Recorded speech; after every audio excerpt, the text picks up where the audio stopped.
August 1942. The humid night air over Guadalcanal hung heavy, thick with the scent of rain and tension. On a narrow ridge overlooking the Lunga River, a small platoon of United States Marines prepared for what should have been a routine night patrol. They were part of the 1st Marine Raider Battalion, men hardened by weeks of brutal jungle fighting. Yet as they checked their gear, M1 rifles, Thompson submachine guns, and packs stripped down to essentials, none could imagine that within hours, every one of them would vanish without a trace. The island of Guadalcanal was the first major Allied offensive in the Pacific War, and its stakes were enormous. Whoever controlled its airfield, Henderson Field, would control the skies over the Solomon Islands. The Japanese wanted it back. The Americans, under Major General Alexander Vandegrift, were determined to hold it. The Marines fought in a constant state of exhaustion, enduring torrential rains, disease, and relentless enemy attacks that came without warning, often under cover of darkness. On the night of August 10th, Lieutenant Robert E. Mason led 12 men up a narrow jungle trail toward Edson's Ridge. Their orders: scout Japanese movement reported by aerial reconnaissance and confirm whether enemy units were massing for another assault. The ridge, named after Lieutenant Colonel Merritt Red Mike Edson, was a strategic high ground that would later become legendary for one of the fiercest battles of the campaign. But on that night, it was eerily silent. As Mason's patrol moved deeper, the sound of cicadas faded. Corporal Jennings later wrote in his field diary, one of the few recovered documents, "The jungle felt wrong. No birds, no wind, just our boots and the rustle of leaves." The patrol advanced single file, marking trees with chalk as they went. Their radio operator, Private First Class Holland, reported intermittent static, common in the damp jungle, but unsettlingly persistent that night. Then, just past 0200 hours, a flare was sighted to the north. The men paused, expecting a coded signal from friendly forces. It never came. When dawn broke, the ridge was still. Mason's platoon did not return. The second patrol sent to locate them followed their footprints for nearly half a mile before the track simply stopped. No signs of struggle, no gear scattered, no bodies. The jungle floor looked untouched beyond that point, as if the men had stepped into thin air. Their disappearance was logged in the battalion report as missing in action during night patrol, presumed enemy contact. But there were no Japanese units reported in the vicinity that night, and no gunfire had been heard from the ridge. Back at Henderson Field, Lieutenant Colonel Edson himself reviewed the situation. "We've lost patrols before," he told his adjutant, "but never like this. Men don't just disappear without leaving a sign." The platoon's absence gnawed at him. Edson was a meticulous officer, respected for his calm under fire and his unrelenting discipline. He ordered a search party under Captain Lewis Walt, who would later become a general, to comb the ridge and surrounding jungle. The search turned up only fragments, a canteen, a broken compass, and a single Marine helmet with no bullet holes or blood. In his later correspondence, Edson noted, "The jungle is an enemy of its own kind, alive, deceptive, and unforgiving." The men were listed as MIA, but among the raiders, rumors spread. Some whispered the patrol had stumbled upon a Japanese forward post and been captured. Others believed they discovered something the command didn't want known. Guadalcanal was already home to secret supply runs, intelligence operatives, and coded radio transmissions, hidden parts of a war where information could be as deadly as bullets. Modern historians still debate the event. Some suggest that Mason's patrol wandered into a section of terrain later hit by Japanese artillery during the Battle of the Tenero, and their remains were simply never recovered. Yet the timeline doesn't match. The patrol's disappearance predated that battle by days, and no shelling was recorded in that area. Others point to gaps in the Marine Corps' operational logs that hint at classified reconnaissance missions under naval intelligence supervision. The human side of the mystery, however, is harder to ignore. These were not green recruits. They were veterans of Tulagi and Gavutu, men who'd fought hand-to-hand and survived ambushes. Their loss was a personal blow to the Raider Battalion. One Marine wrote in his journal weeks later, "We never spoke of Mason's patrol again. But at night, when the wind came down from the ridge, some of us swore we heard boots on the trail." Today, in the archives of the U.S. Marine Corps, the entry remains unchanged. Patrol unit, missing, presumed dead. No official explanation was ever added. The jungle reclaimed the ridge, and time covered its secrets in vines and silence. What really happened on that August night remains one of the Pacific Campaign's quiet mysteries. Were Mason and his men ambushed, captured, or erased in the fog of a classified mission? The answer may lie in the pages of an encrypted notebook found weeks later, bearing the codename Movement 9, but that story would only surface after the battle for the ridge had already turned it into hallowed ground. September 1942. The rains had begun to fall heavier over Guadalcanal, turning the dirt trails into rivers of red mud. The Marines called it the Island of the Damned, a place where the enemy, the weather, and the jungle all conspired to grind men down to nothing. In the midst of this chaos, the disappearance of Lieutenant Mason's patrol remained an open wound.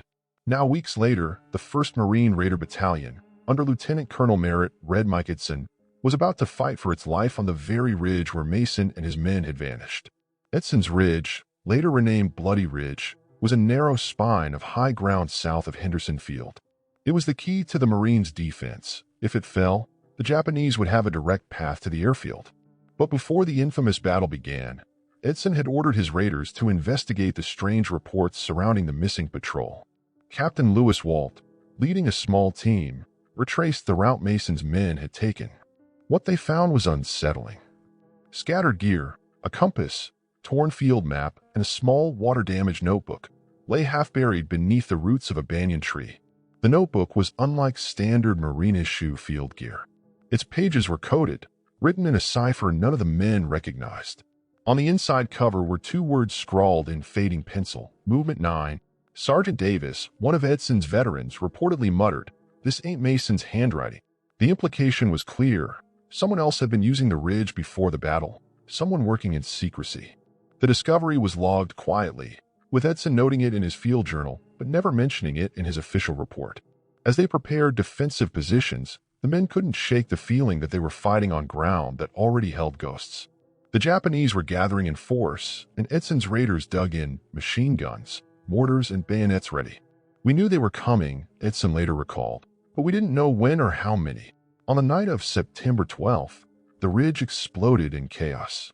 Waves of Japanese troops charged uphill, screaming, illuminated only by the flash of gunfire and flares.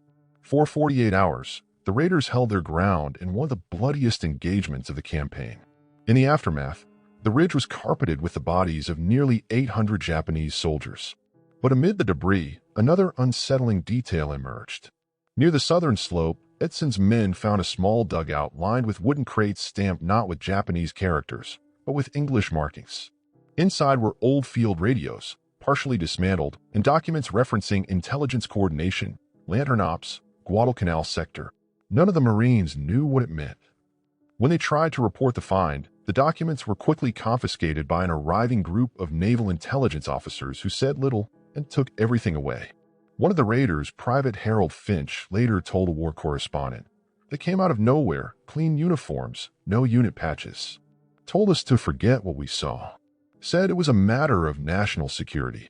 Finch's testimony didn't appear in official records until decades later, when veterans began comparing notes about the ridge's mysteries. The human cost of that battle was immense. Over 250 Marines were killed or wounded. Yet the ridge became a symbol of defiance, proof that the Americans could hold against overwhelming odds. The official citation for Edson's leadership praised his extraordinary heroism and gallant determination. But in his private notes, Edson wrote one haunting line: "We fought for every inch, but was already marked by something older than us. Someone else had been here first." Military historians now speculate that Movement 9 might have been a code name for an early reconnaissance program, possibly run by the Office of Naval Intelligence or an embryonic version of the OSS. These secret units operated parallel to combat formations, often embedding agents to map terrain or intercept Japanese communications. If true, it could explain the cryptic notebook and the intelligence crates buried on the ridge. But it also raises a darker question. Was Mason's patrol unknowingly part of such an operation and silenced to protect its secrecy? The psychological toll of the ridge was lasting. Survivors described a deep unease about what lay beneath the surface of their victory. In a post-war interview, Edson himself admitted, "There were parts of Guadalcanal even we didn't understand. Men disappeared, messages went missing, and some things were never meant to reach Washington." For modern audiences, the story carries a strange resonance. In war, as in life, truth is often fragmented, filtered through necessity and survival. What we remember becomes history. What we bury becomes mystery. The Marines who fought on Edson's Ridge won a battle that changed the Pacific War, but their victory may have been built atop secrets never meant to be uncovered. As night fell again over the ridge, the raiders burned their dead and listened to the jungle. The war would move on, but the memory of the vanished patrol lingered like a question no one wanted to ask aloud. Weeks later, a captured Japanese officer would mention American operatives seen far inland, men in Marine uniforms who did not fight, only observed. Their description matched Mason's patrol. October 1942. Guadalcanal had become a graveyard of ambitions, Japanese and American alike. The rains came harder now, and the once green jungle turned into a rotting expanse of mud and memory. While Marines fought daily to defend Henderson Field, intelligence officers at the rear pored over captured Japanese documents, desperate to decode the enemy's next move. Among the piles of translated material, one report stood out, a Japanese field note describing American ghosts operating deep behind their lines. It was dated just days after Lieutenant Mason's patrol disappeared. The document came from the diary of Lieutenant Hiroshi Tanaka, an officer in the Imperial Japanese 124th Infantry Regiment. His account described a group of enemy soldiers moving silently, not firing, not fighting, vanishing when approached. At first, Allied intelligence dismissed it as a translation error or battlefield superstition. But when another Japanese log made similar mention, this time referring to observers on the ridge with coded instruments, the coincidence became impossible to ignore. Was this evidence that Mason's platoon had been conducting something beyond a simple patrol? Naval historian Samuel Eliot Morrison, who later chronicled the Pacific Campaign, revisited these records after the war. He wrote, "It appears likely that reconnaissance missions under limited secrecy were field-tested among combat troops without formal briefing. Such practices, though risky, reflected the desperation to outlearn the enemy faster than he could adapt. If true, this would explain why no official record of Mason's orders existed. His patrol may have been part of a classified experiment in jungle intelligence collection." For the men on the ground, however, there was no such strategic perspective. To them, Mason's disappearance was personal. The Marines were young, most barely in their 20s, and each loss felt like losing a brother. Sergeant Paul Jennings, one of Mason's close friends, wrote in his journal, "The ridge is quiet now, but sometimes you hear things at night. Not the Japs, something else. Maybe it's just the island getting inside your head." The psychological toll of the campaign was immense. Malaria, starvation, and exhaustion ate at the men's sanity as much as the enemy did. As new intelligence trickled in, the mystery deepened. Allied cryptographers found references to Movement 9 within partially burned Japanese dispatches, linking it to Lantern, a term also found in the confiscated crates discovered after the Battle of Bloody Ridge. Both were marked with dates coinciding exactly with Mason's disappearance. The documents suggested the Japanese had intercepted American coded transmissions originating from the interior, transmissions not authorized by the Marine Command at Henderson Field. Whoever sent those signals was working independently. OSS, Office of Strategic Services, records declassified decades later mention an unverified Lantern group, possibly attached to the U.S. Navy's Intelligence Division. These units were tasked with testing portable radio equipment for jungle warfare, prototypes for what would later evolve into modern forward observer systems. But on Guadalcanal in 1942, such operations were experimental at best and fatal at worst. Agents were sent with minimal support, often blending into Marine patrols under unofficial orders. Did Mason's men unknowingly become the cover for one such operation? If so, it would explain the cryptic notebook, the confiscated equipment, and the eerie silence that followed their disappearance. The jungle was both an ally and an adversary. Its density offered concealment but also swallowed evidence whole. Even the most disciplined patrol could vanish in an hour of confusion, leaving no trace for rescuers. By mid-October, with the Japanese still pressing their offensive, there was no time to investigate further. The war consumed everything. Edson's raiders were pulled from the line for rest, replaced by the 164th Infantry Regiment. Henderson Field was still under nightly bombardment, and rations were scarce. The story of Mason's patrol faded into the background of survival. Yet for those who knew, the silence surrounding the incident spoke volumes. A few whisper that Washington had quietly ordered the event buried, its files sealed under restricted operational activity.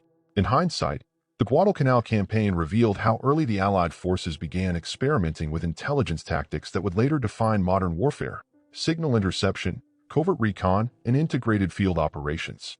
But such innovation came at a human cost. The men who tested those limits often paid with their lives, and their sacrifices were hidden under layers of classification and rumor. Today, historians still debate whether Movement 9 was a real operation or a wartime myth born from confusion and fear. The evidence, diaries, coded notebooks, intercepted signals, paints a picture of a mission that existed in the shadows of a larger battle. Yet the truth remains elusive, locked between the lines of redacted reports and fading memories. For the survivors of Edson's Ridge, one question remained unspoken. If Mason's men were part of something secret, who had sent them, and why was their disappearance never officially investigated?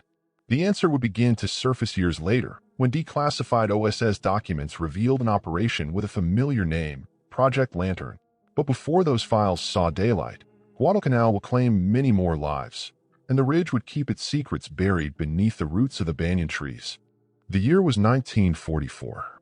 The tide of the war had turned, but the shadow of Guadalcanal still haunted the men who survived it. 2 years after the campaign, deep within the files of the Office of Strategic Services, America's wartime intelligence agency, a folder marked Project Lantern was quietly declassified for internal review. Inside were brief references to Movement 9 Marine Cooperation Units and an operation described only as Field Reconnaissance Solomon Sector, disrupted due to hostile conditions. For military historians, it was the missing piece in a puzzle that had lingered since the night Lieutenant Mason's patrol vanished. The documents suggested that Project Lantern was conceived in mid-1942 by the OSS Maritime Unit, the forerunner to modern Navy SEAL operations. The mission's purpose: test portable radio beacons and encrypted mapping systems in live combat zones, using small marine patrols as cover. Guadalcanal, newly captured and under threat of counterattack, provided the perfect testing ground and the perfect veil of chaos. But these early devices were unreliable. The terrain interfered with signals, and the men trained to use them had little margin for error. Failure often meant being stranded behind enemy lines with no extraction plan. Lieutenant Robert Mason's name appeared in one of the reports, not as a target, but as a cooperating field officer. His platoon's movement on August 10, 1942, aligned exactly with the planned Lantern signal test. The file noted, patrol unsuccessful. Contact lost. Unit presumed overrun. Operation aborted. But the phrasing raised more questions than it answered. Why had the Marine Corps been kept in the dark? Why were the survivors of Edson's Ridge never told that Mason's men were possibly part of an intelligence test? The OSS operated on a need-to-know basis. As one of its post-war officers later remarked, if a mission went wrong, it was better if no one remembered it at all. This culture of secrecy ensured that even Edson, a decorated commander, was left out of the loop. His reports from Guadalcanal, stored in Marine archives, make no mention of any joint operations with intelligence units, though later memos reveal he questioned missing patrol logs more than once. In a 1946 letter to a fellow officer, he wrote, "There were things about that ridge I never understood. Orders that didn't come from my desk, missions that weren't in the book." As the OSS documents were reviewed, one line stood out: all Lantern communications terminated following incident involving Patrol 9, Guadalcanal Sector. It was the first official acknowledgement that Mason's platoon had been part of a covert test, though not in name, and certainly not by choice. Yet the most chilling detail lay in an attached field note from a radio operator aboard the USS Alchiba, stationed off Guadalcanal's coast. It recorded a brief, garbled transmission received at 0231 hours on August 10th, the same night the patrol vanished. The message read, "Signal Lantern compromised. Proceeding to secure. Do not recover." The order, "Do not recover," has fueled decades of speculation. Did it mean that Mason's men were lost and unreachable, or that they were to be left intentionally to protect classified technology? In wartime, such distinctions blurred easily. The radio prototype they carried, later identified as an early version of the SCR-300 field transmitter, was still experimental. If it fell into Japanese hands, it could have jeopardized U.S. encryption systems across the Pacific. Intelligence officers justified their silence as necessity, but among veterans, it bred resentment. Captain Lewis Walt, who had led the search for Mason's men, never spoke publicly about the operation. Yet his son later recalled that Walt kept a single artifact from the ridge, the coded notebook with Movement 9 on its cover. He passed it to the Marine Corps Historical Division before his death, its pages still undeciphered. Linguists later determined that the cipher was not Marine or Navy standard. It was an OSS encryption key, used only between September 1942 and January 1943. The deeper researchers dug, the murkier the truth became. The OSS had already begun deleting operational traces as it transitioned to the newly formed CIA after the war. Records of Lantern were redacted or destroyed. What remains today are fragments, field logs, intercepted messages, and personal accounts, all pointing toward an operation that blurred the line between reconnaissance and human experimentation. From a modern perspective, Project Lantern reveals an uncomfortable reality: that intelligence innovation often came at the expense of the very soldiers sworn to be protected by it. The pressure to outpace Japanese advancements in radio communication led to field trials carried out under live combat conditions, where failure was fatal and acknowledgement impossible. To the families of the missing Marines, none of this was ever explained. Their loved ones remained officially missing in action Guadalcanal. Their names appear on the tablets of the missing at Manila American Cemetery, carved into cold stone beneath the Pacific sun. Even after the OSS files surfaced decades later, the emotional weight of that discovery lingered. To learn that the men may have been part of an unauthorized intelligence experiment, one denied even to their commanding officers, felt like betrayal masked as bravery. And yet, in a way, their loss achieved what the operation intended: the testing of wartime communications that would evolve into the secure field radios of modern special operations. Their sacrifice, though hidden, laid the groundwork for every covert mission that followed. Still, one question remains unanswered: if the order "do not recover" was ever truly given, who authorized it? The name on that document was redacted, replaced by a single letter. Was it a code name, an initial, or something more? The trail of M would lead investigators decades later to a remote clearing near Mount Austin, where remnants of Mason's platoon would finally be found. In 1998, more than half a century after the battle for Guadalcanal, the jungle still held its grip over the island's secrets. That year, a joint Australian-American expedition, led by military historian Dr. Peter Harrington, set out to retrace the routes of forgotten patrols.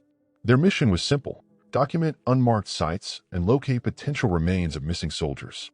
What they discovered near Mount Austin, a dense, vine-choked slope roughly 5 miles west of Edson's Ridge, would reopen one of the Pacific War's most enduring mysteries.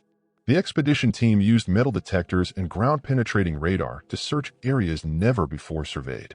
On the third day, one of the detectors signaled faint metallic readings under the soil. Digging through layers of clay and root, they unearthed fragments of corroded American webbing, a rusted M1 rifle, and a U.S. Marine helmet with the faded initials REM, Robert E. Mason. There was no mistaking it. After 56 years, traces of the vanished patrol had finally been found. But what puzzled the team was where they were found. Mount Austin lay far from the route Mason's platoon was officially assigned to patrol in August 1942, nearly 8 miles off course, through some of the roughest terrain on Guadalcanal. There was no record of any Marine movement in that area during the early campaign. If Mason's men were here, Harrington remarked, they were either hopelessly lost or following orders no one ever logged. Among the recovered artifacts were fragments of field rations, ammunition clips, and a single water-damaged radio component engraved with a serial number matching experimental OSS equipment. Forensic analysis later confirmed that the alloy was unique to a limited batch of field transmitters tested under Project Lantern. Even more curious, there were no bullet holes, no shell fragments, no human remains consistent with combat fatalities. It was as if the men had simply stopped, set down their gear, and vanished again. Local Solomon Islanders who assisted the excavation shared stories passed down from their elders of American soldiers seen briefly near Mount Austin, moving quietly at dusk, then never returning.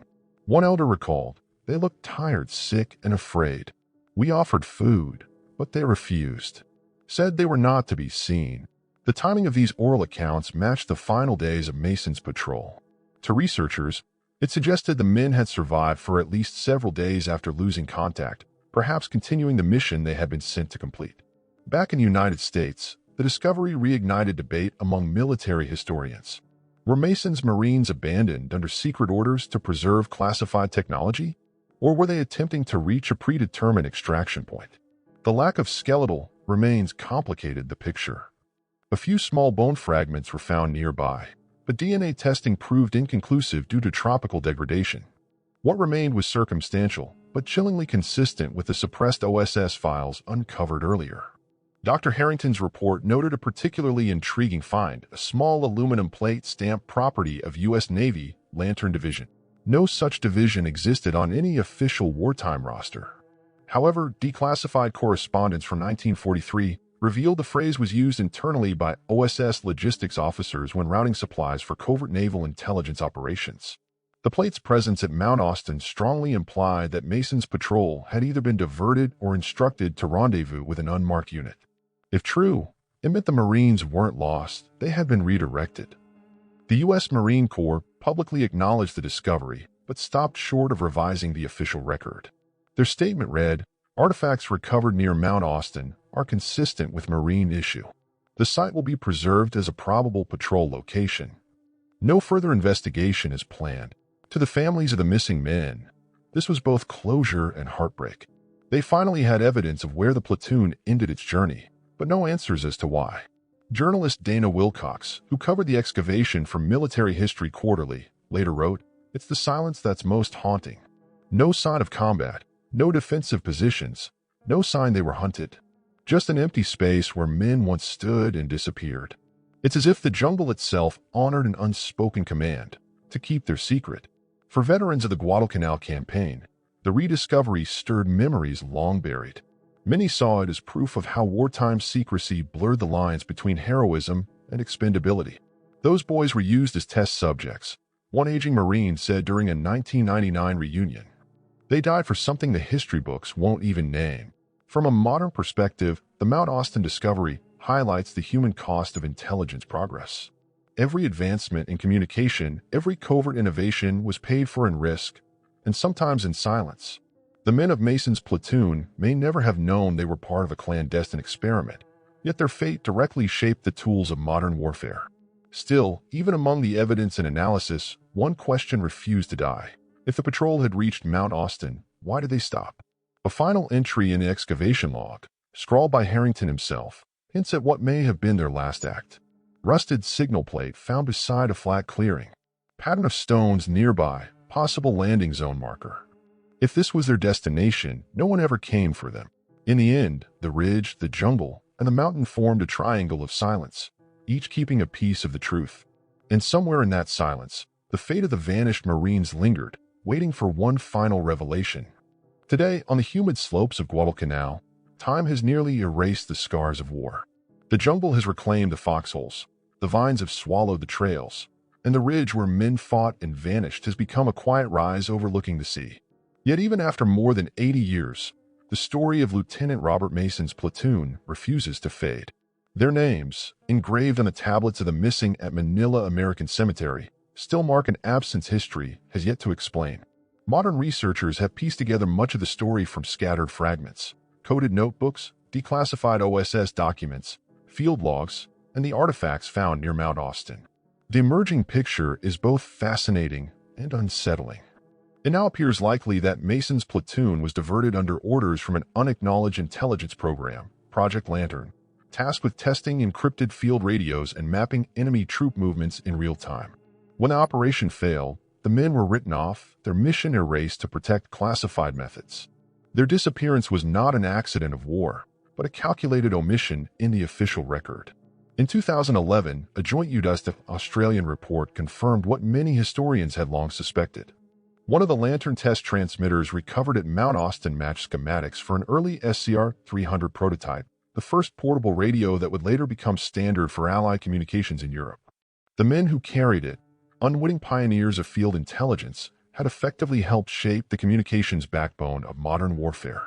Their mission had succeeded in proving the device's range and reliability, even as its operators vanished without rescue. For veterans and historians alike, this revelation carried a heavy irony. The very technology that might have saved Mason's men became the tool that defined Allied victory in later campaigns. They died building the system that would have saved them.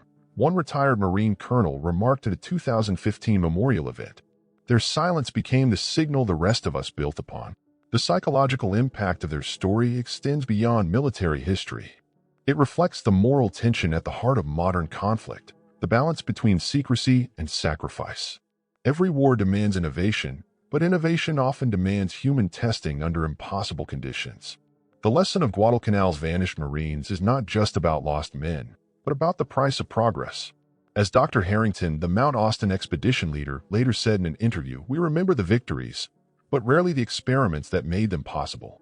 Even now, the full truth remains just beyond reach. The OSS archives, though partially opened, still hold redacted pages bearing the name Lantern. The identity behind the mysterious initial, the one who authorized the Do Not Recover order, remains classified. Some historians believe it referred to Colonel William Magruder, an OSS operations officer stationed in Australia. Others suspect it was a code reference, not a person at all. Without definitive proof, the story ends as it began, in uncertainty. Yet there's something hauntingly appropriate about that. Not all wartime mysteries are meant to be solved. Some are meant to remind us of the unseen threads woven through history. The men of Mason's platoon may never have known the true scope of their mission, but their endurance, courage, and disappearance encapsulate the chaos and secrecy of the Pacific War. Their loss is a testament to the unseen cost of victory, the men who vanish so others might advance. Each year, a small group of Marines visits the ridge to leave a wreath by a simple bronze plaque that reads, "In memory of those who walked into the jungle and did not return." The wind moves through the trees, carrying the faint hum of insects and distant surf, the same sounds the patrol heard on their final night. For a moment, the jungle seems to whisper, not of ghosts, but of unfinished duty. Their story remains suspended between fact and silence, between bravery and bureaucracy. And though the world has moved on, the question endures. How many other names were lost, not to the enemy, but to the very secrets they were sent to protect? The ridge still stands. The mystery endures. And somewhere, beneath the roots and rain, the echoes of Mason's men wait, silent witnesses to a truth that history almost forgot.